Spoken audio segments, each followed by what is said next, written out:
வணக்கம், நான் தாமோதரன் பேசுகிறேன். திருப்பதி திருமலை அப்டேட்டில் இன்றைக்கி நம்ம பார்க்க போகிறது ஒரு புது அப்டேட்டு.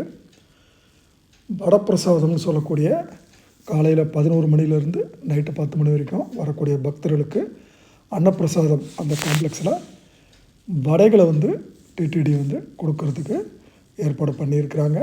ஒரு நாளைக்கு 70,000 75,000 வடை வரும்ன்றது அவங்களுடைய யூகம்.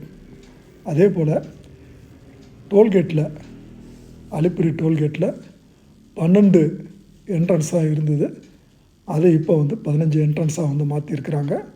அதுபோக ஸ்கேனிங் மிஷின்ஸை ஃபாஸ்ட்டாக ஸ்கேன் பண்ணுற மாதிரி ரெடி பண்ணியிருக்கிறாங்க. ஸோ இது டிராஃபிக் அங்கே இருக்கக்கூடிய டிராஃபிக்கை கிளியர் பண்ணுறதுக்காக. இதுதாங்க இப்போது லேட்டஸ்ட்டான விஷயங்கள்.